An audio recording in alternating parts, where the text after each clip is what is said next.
Olá pessoal, você tá joia? Iniciamos mais um podcast Café com Scooby. Nosso convidado de hoje, Max Filho, ex-prefeito de Vila Velha e também ex-deputado federal.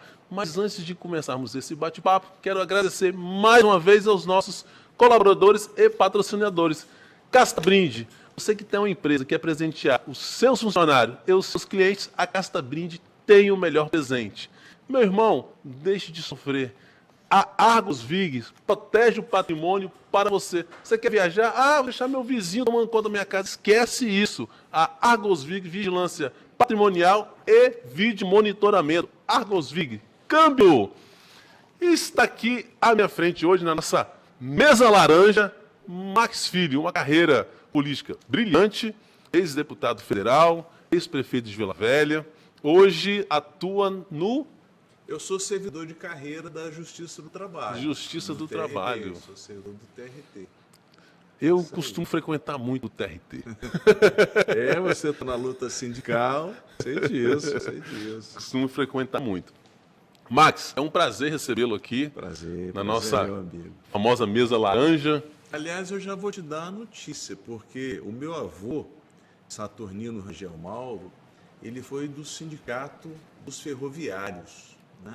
É mesmo? E ele foi o primeiro juiz classista, representante dos empregados, na Justiça do Trabalho do Espírito Santo. Então, assim, essa ligação nossa com o trabalhismo, né? Essa ligação com o trabalhador e com a Justiça do Trabalho, por que não dizer, né? Na época que a Justiça do Trabalho tinha uma junta de conciliação e julgamento, né? Tinha o juiz togado e os juízes classistas, um representante do trabalhador e um representante do empregador. E o primeiro juiz classista da primeira junta de conciliação e julgamento, hoje a primeira vara do trabalho de Vitória, quem representou a classe trabalhadora, os empregados, foi seu avô? Foi meu saudoso avô, vovô Mauro, né? Saturnino Rangel Mauro. Então nós temos essa origem. E hoje você está lá no Sindicato dos Ferroviários. Isso aí. Onde esteve. Não imaginava. Mauro, viu? Nossa história é toda essa, nossa origem é toda essa. Interessante, tipo assim, que uma das perguntas que a galera faz é o seguinte: quando uma pessoa deixa de ser senador, deixa de ser deputado estadual, federal, prefeito, qual a atividade dele? Sempre tem essa pergunta, essa pergunta no ar. Aí você respondeu, você é servidor público do TRT. Eu sou servidor concursado desde 94 da Justiça do Trabalho. Sou formado em administração pela UVV, né, e sou formado em direito pela UFES. E sou servidor concursado da Justiça Federal do Trabalho desde 1994. Interessante, bacana. Inclusive, eu estava passando hoje em frente ao UVV, eu olhei, aí eu lembrei que alguém falou assim que a UVV é a maior universidade do Brasil, não sei, alguma coisa assim. Ela cresceu muito a UVV. Isso. Né? Aí eu falei assim, rapaz, tem que entrevistar alguém da UVV para contar a história dela. Isso aí. Entendeu? Bacana. Você querendo, a gente pode fazer um podcast só sobre o UVV, tá? Ah, é? Porque a gente ajudou a fundar o Diretório Central dos Estudantes na época, né? Tivemos uma disputa grande ali com a faculdade, na época que depositamos os valores das mensalidades em juízo, né? Colocando mais de 540 alunos pagando a sua mensalidade na justiça. Né? Então foi um enfrentamento grande. Terminei sendo suspenso da UVV na época e tal. Você como aluno fez esse enfrentamento? Aluno, eu fui suspenso. Eu e mais 4 colegas que ajudaram a fundar o DCE, né?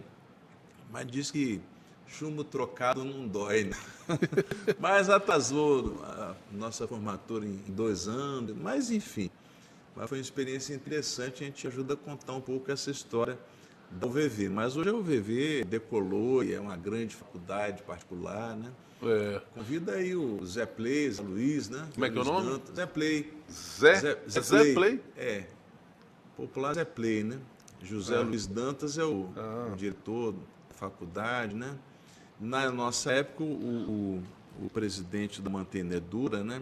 Era o pai dele, né? O Ali da Silva. Ela começou ali aqui, começou no Colégio Vasco Coutinho. Começou no Vasco Coutinho? Porque o Estado cedeu gratuitamente para a UVV, apesar de cobrar mensalidade, a UVV, mas enfim. um compadrinho na época, mas deixa para lá. Ela começou no Colégio Vasco Coutinho, e eu, inclusive, meu primeiro ano na UVV foi no Vasco Coutinho, eu entrei em 86 na UVV. Mas o Vasco Coutinho foi fundado quando, sabe? O Colégio Vasco Eu Coutinho. tô ligado, em frente à pracinha. Escola pública, né? Cedia as suas instalações para funcionar à noite a UVV. Ah, porque ela funcionava também só de E dia. quando eu entrei na UVV, era ali que funcionava, né? E em 87 foi inaugurado o prédio novo, né? Um dos prédios ali daquele complexo hoje da UVV. Mas tem uma UVV nós aqui, vamos lá. perto aqui, indo Na para... Praia da Costa, né? Isso, Tem imóvel ali, menorzinho um anexo, e tal. uma coisa assim, não sei o que funciona direito ali, não. Acho que assim, tivesse começado ali por ser menor e depois tivesse migrado para já lá. funcionou também o anexo da UVV lá no Shopping Boulevard, né? O Isso. Shopping Boulevard tem na sua origem também a sociedade da UVV, não é isso? Vou anotar Então, aqui, assim, shopping. Nossa, a UVV hoje é uma potência aí, são vários cursos, né? E cursos reconhecidos, cursos de boa qualidade, né? A gente, de uma forma direta e uma forma indireta também, né? Ajudou, contribuiu para que a UVV se profissionalizasse e tal, e adquirisse essa pujança que tem hoje, né? é uma Hoje referência símbolo, hoje no estado, principalmente, não sei, para não fora só do em Vila estado. Velha, eu acho que tem assim, campos até fora de Vila Velha, né? Lembro que em Guaçuí tinha o núcleo da UVV lá, então assim, é uma faculdade hoje reconhecida, né? Fora de Vila Velha, fora do estado também, pela sua qualidade também, pelas suas pesquisas, tem professores de ótimo nível ali, enfim. Bacana, Mas bacana. a gente ajudou a esse crescimento. Esse desenvolvimento. Max, Diga lá, Scooby. as pessoas... Primeiro, falar da minha alegria de estar aqui contigo, né? Obrigado. Admirando aí a sua leveza com que conduz o programa, o podcast. Parabéns. Obrigado. Sucesso. E dizer a todos que o bolinho não é de mentira, não, é de verdade, hein? Você já experimentou qual? Provei esse daqui. É? Esse aqui é de milho, não sei. Muito gostoso, hein? Bom, muito gostoso. bom. Se você ficar falando mais aí, eu belisco o outro aqui também. Tá muito bom. E o café? Recomendo. Tá aprovado? Ainda não tomei. Nós vamos tomar um pouco de café agora? Então, né? Que o ar-condicionado tá frio, até porque a lá, jaqueta aí hoje. pede um- O podcast passado, o Tiagão lá do Luiz passou um calor que eu Rapaz. pedi para desligar. Mas uma hora dessa, eu não tomo café café corajoso. Só tomo café medroso. Café medroso é aquele que só anda acompanhado, né? É o Vamos qual? lá. É o que você Tá. acompanha com um bolinho e tal, né? E com essa chuvinha lá fora, um cafezinho. O pessoal fica perguntando, desculpa, qual a marca do café? Eu não vou revelar a marca do café.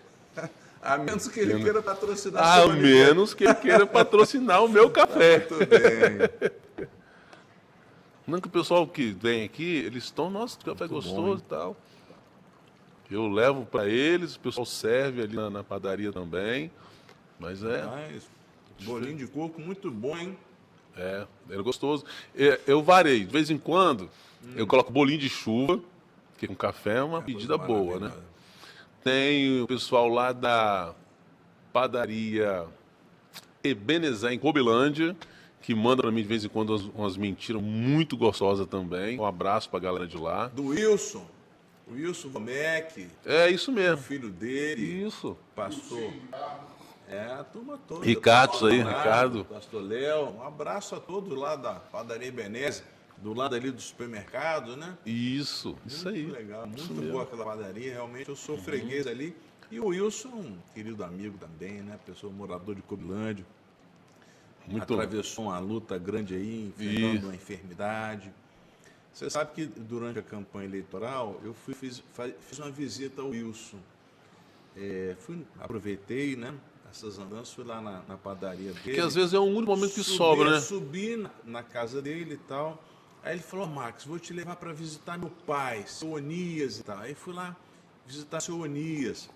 Aí fiz uma visita e tal. Aí eu abri uma chamada de vídeo, porque seu Onias era muito amigo do meu pai, né? Ó, Aí fiz uma chamada de vídeo só com mandar meu pai.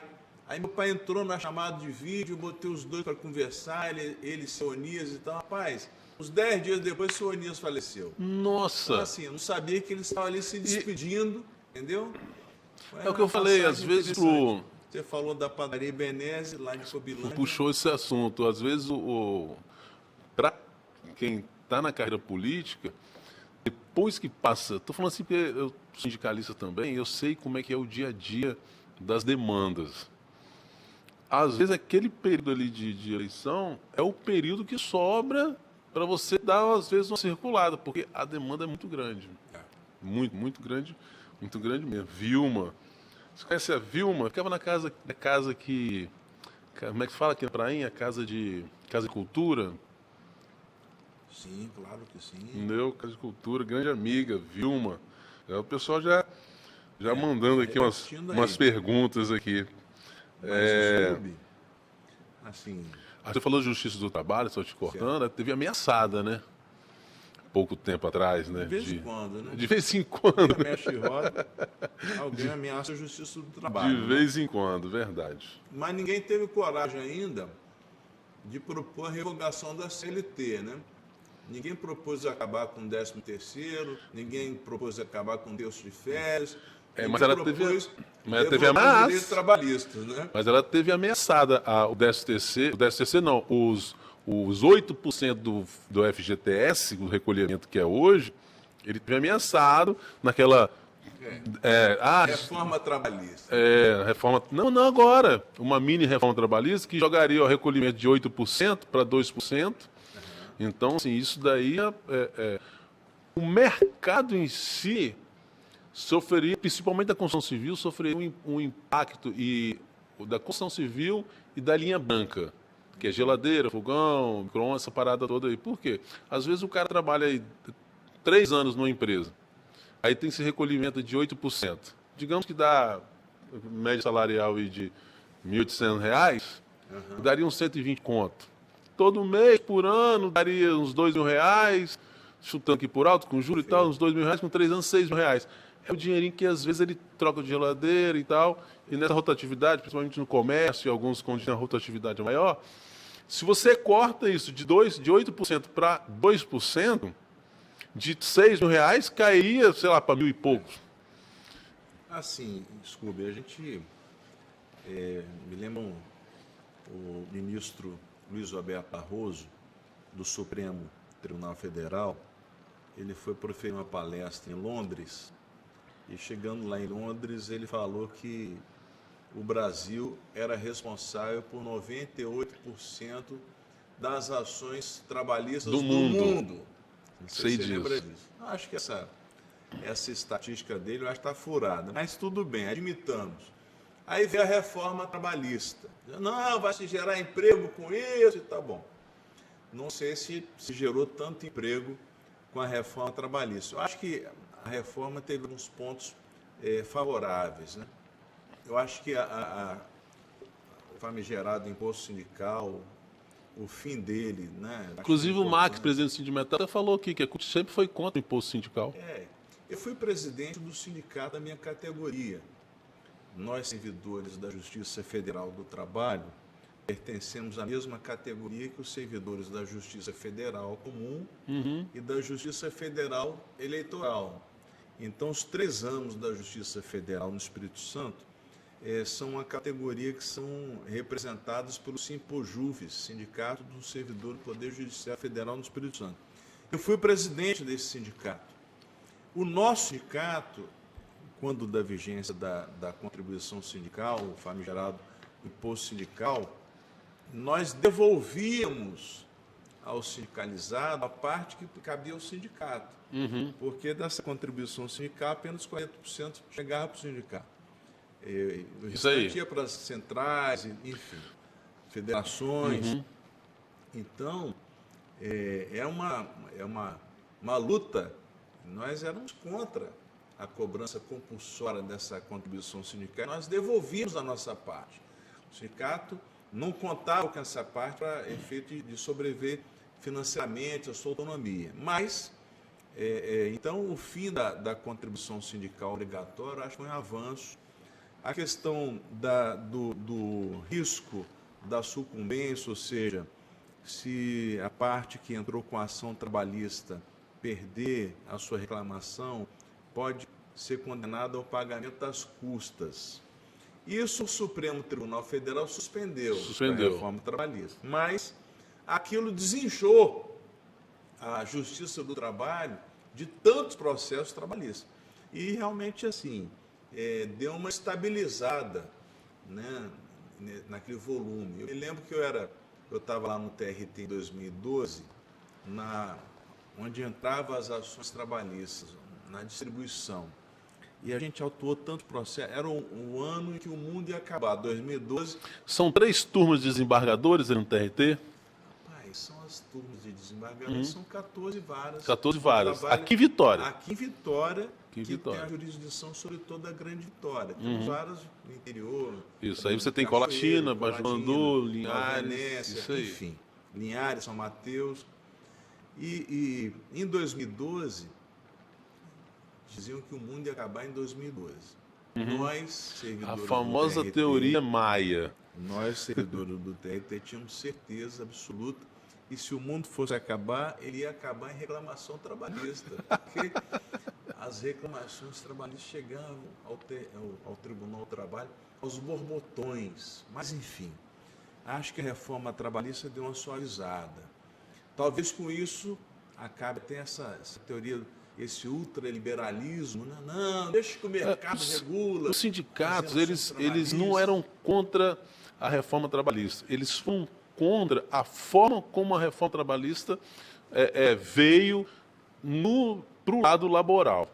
Porque a gente tem plena consciência que a CLT nossa é de 1943, né? Foi feito por Getúlio Vargas.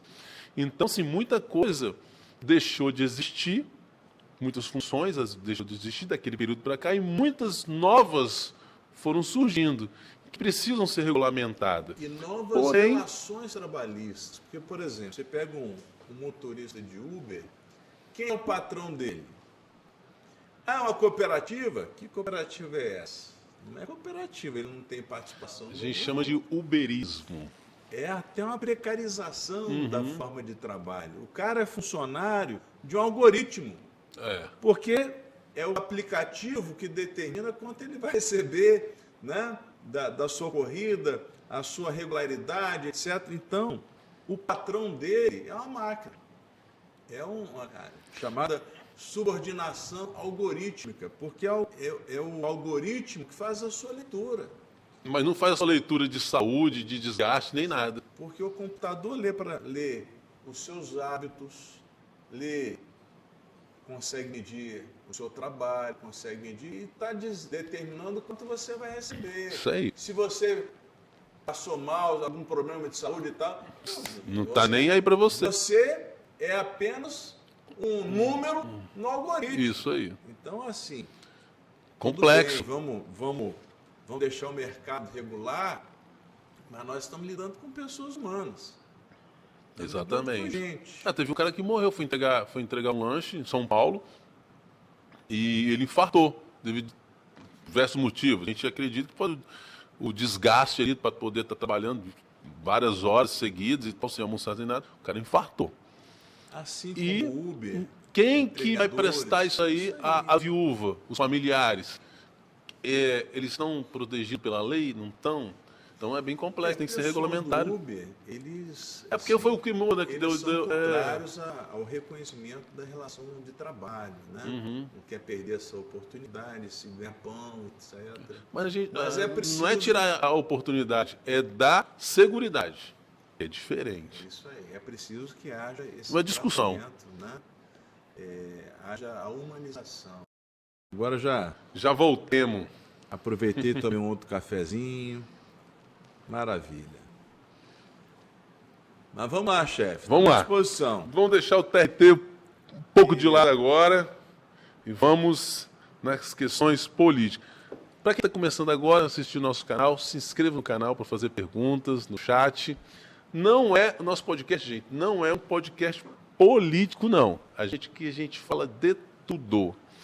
Já entrevistamos nosso campeão mundial para jiu-jitsu, Wesley Monteiro, vulgo Iaié, bicampeão mundial de jiu-jitsu paralímpico, ganhou agora em novembro em Abu Dhabi. Infelizmente ainda não teve o devido reconhecimento pelo Estado. A vereadora Carla Coser fez uma homenagem para ele na prefeitura de Vitória, e também foi agendado um reconhecimento na prefeitura da Serra. Fora isso, se não fosse o Altbeco, lá do Rio de Janeiro, patrocinar ele e bancar tudo para ele lá em Abu Dhabi, poder disputar, hoje o Espírito Santo tinha ficado sem esse campeão mundial. Então, só esse puxãozinho de orelha aí.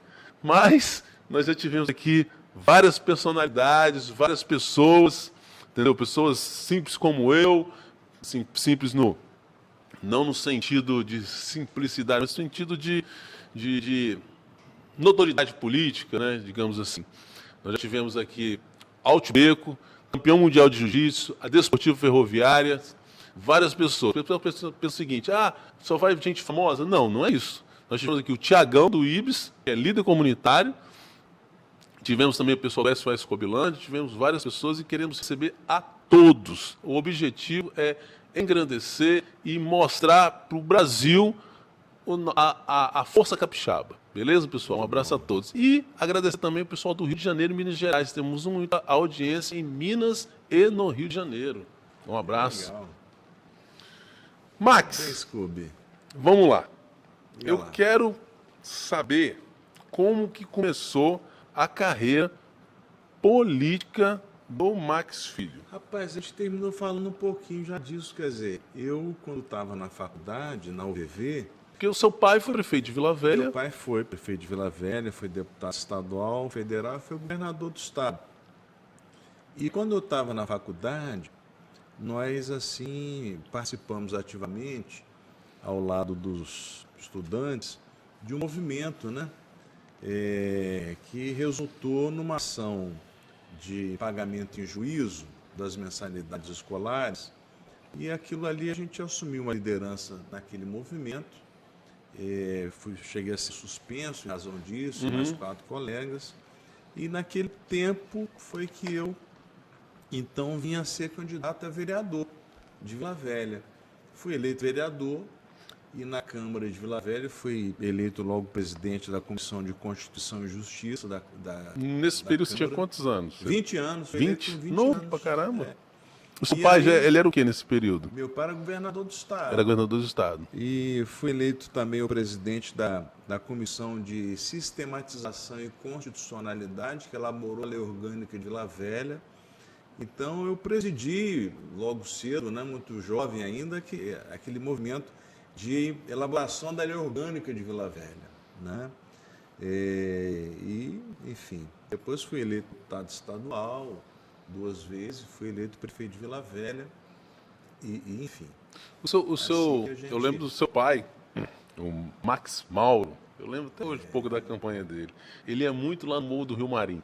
Sim. Não sei se você conheceu, se você lembra do... Argentil Adão. Argentil Adão, a cor da esperança. Argentil Adão, foi líder comunitário lá no Rio Marim. Querido amigo. Você lembra? Saudosa memória. Lembro, você falando na turma da antiga, né? Do MDB, do PMDB. Ele era do PMDB? Eu lembro que Dr. Ulisses Guimarães foi candidato à presidência da República em 89. E veio a vitória. E foi dar uma entrevista na TV Gazeta, no Bom Dia, Espírito Santo, alguma coisa assim. Argentil Adão foi com a bandeira do PMDB, atravessou a Terceira Ponte a pé, só para estar com o Ulisses Guimarães, que sabia que o Ulisses estaria no Bom Dia Espírito Santo. Então, a Argentil Adão era uma figura dessas passagens. O Gentil, ele eu acho que foi a primeira pessoa naquele morro do Rio Marinho a ter um celular. E aí a gente chegava perto dele, ele tirava o celular. Alô, Max! Tô com os meninos aqui, estão querendo saber isso. Figuraça. Ajudou muito ali. Querido amigo. Fazer uma ponte ali com os mecanismos políticos que existiam no Estado, o Gentil Adão. Ele era um trabalhador, né? dedicado ali. Você acredita que até hoje, quem é mais antigo ali no Rio Marinho, ainda tem tem ele na memória como um dos melhores Eu tenho ele na memória. líder comunitário do Rio Marinho. As nossas memórias afetivas, Aham. a gente o Adão. Você era criança, né, quando ele era muito, jovem, muito era próximo do jovem. seu pai. Era jovem. A eleição de 89 foi a primeira eleição de presidente da República. Foi. Né? Então, esse episódio que aconteceu com ele, dentre outros episódios que a gente participou junto com a Gentil Adão, né?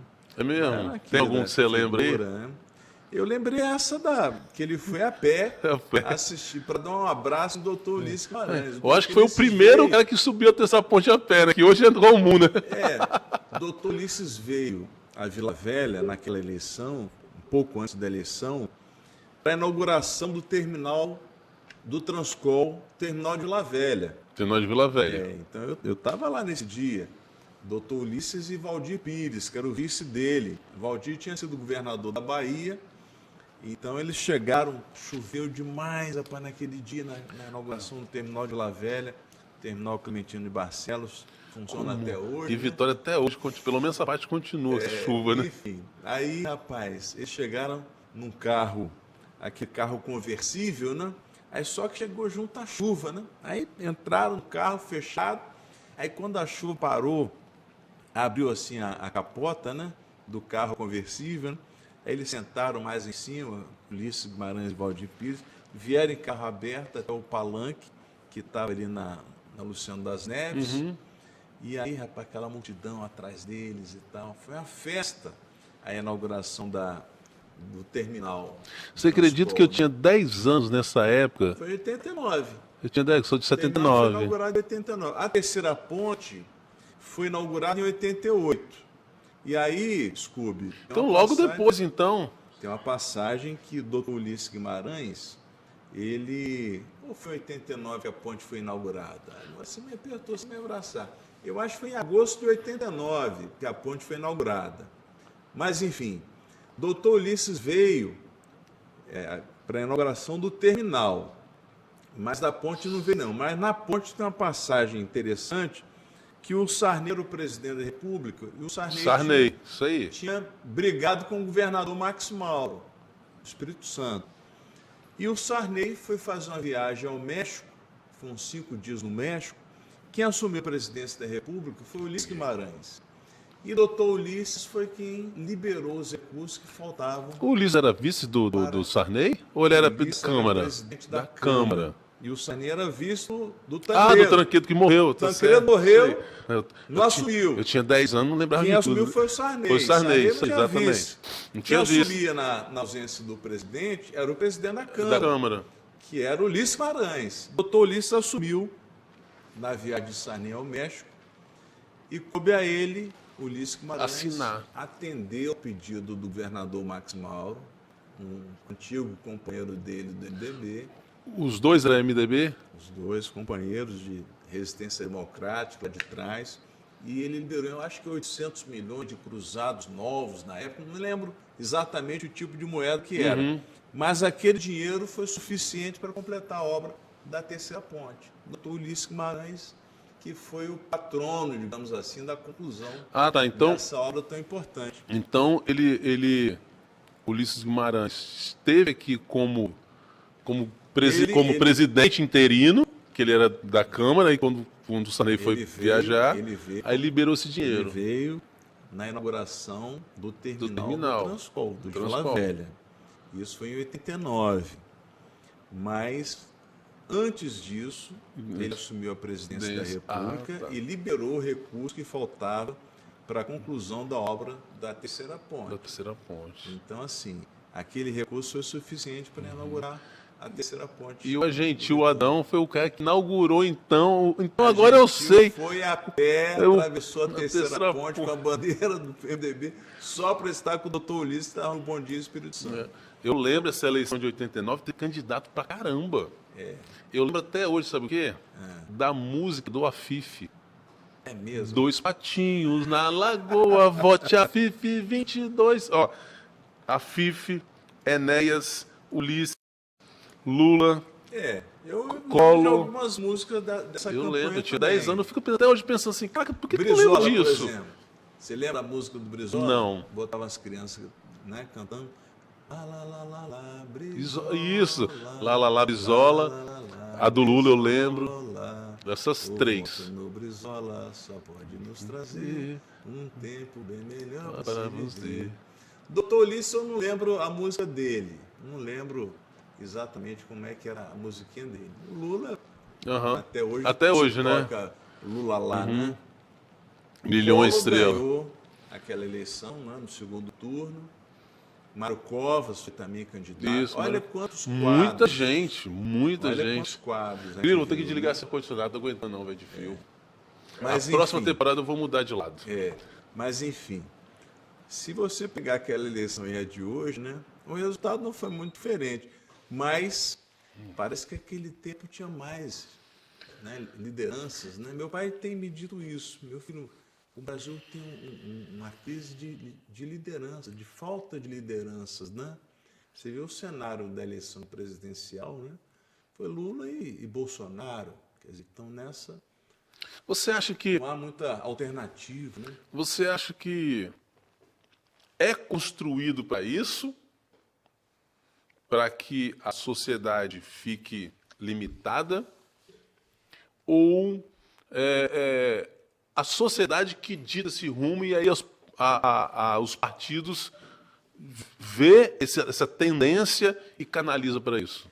O que você acha? Eu acho que essa eleição, ela foi muito... Toda eleição, quando é muito polarizada, geralmente não se abre espaço para uma terceira via. Né? É difícil você tirar uma polarização. As pessoas tendem a abraçar um ou outro. Né? É o que nós estamos vivendo hoje. O Brasil, quem ganhou a eleição, ganhou com 50,1% percentual de frente e o outro 49,1% empate técnico. Eu vi uma cidade ontem no jornal, 50% certinho. É isso aí. Quando empata assim, aí geralmente